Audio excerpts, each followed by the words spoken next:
4 дена откако замина од Скопје, без да каже збор за македонските медиуми за дводневната средба на Историската комисија, првиот човек на бугарскиот тим Ангел Димитров повторно ги нападна македонските колеги во комисијата. Овој пат критиката му беше дека на средбата во Скопје ништо не се случило. Това, разбира се, е един интересен и важен сигнал за цялостните нагласи, но преди всичко за атмосферата, в която работи нашата комисия на поредната 20-та среща. Така че спокойно мога да кажа, че там няма готовност за някаква промяна. Димитров отиде чекор подалеку и работата на македонскиот дел од комисијата го стави во контекст на актуелните политички случувања во земјава, како што беше минато неделното барање за референдум од опозицијата за договорот со Бугарија. Тази атмосфера беше фона, на който се осъществиха и нашите разговори.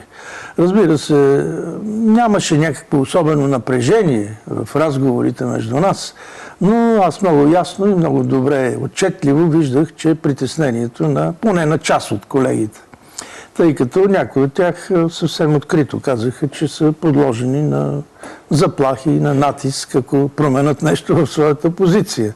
Невистина е реакцијата пак на македонскиот дел од комисијата дадена за Телма за ваквото тврдење на првиот човек на бугарскиот тим историчари. Работевме во многу конструктивна атмосфера и оваа средба можеби беше една од полесните.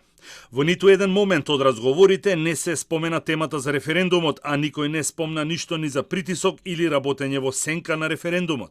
Затоа не се разговараше дури ни за време на паузите.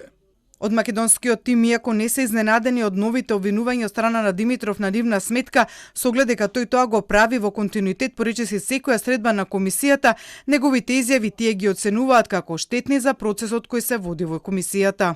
Ваквата политизација со дневно-политички теми ја нарушуваат атмосферата и довербата во комисијата.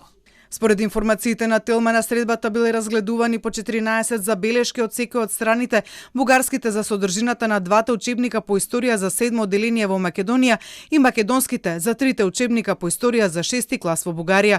Според информациите на Телма, дел од овие забелешки биле поминати, но додека не се завршат сите и усогласат препораките, тие нема да бидат обелоденети. Димитров денеска побара и нешто што е јасно дефинирано во протоколот подпишан меѓу двете земји и е надвор од врските на комисија. Тој побара Македонија веднаш да ги смени учебниците по историја. Протоколот пак предвидува промената на учебниците според препораките кои ги дала комисијата да се случат не подоцна од учебната 2024-2025 година и тоа реципрочно, поточно истовремено во двете земји наеднаш. Инаку македонската влада прифатила да подготви и достави прелиминарен урнек од лекцијата за 7 одделение на темата Самуилова држава, но без наведување на рок до кога. Од Министерството за образование за Телма информираат дека по оваа преземена обврска за сега нема започнат процес.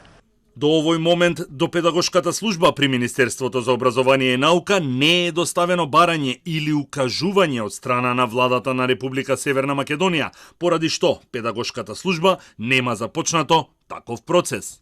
Македонската влада презеде и обврска да го смени учебникот по географија за 7 одделение заради неосновани етнички и територијални претензии во него, а рокот до кога треба да бидат направени промените е почетокот на учебната година 2023-2024.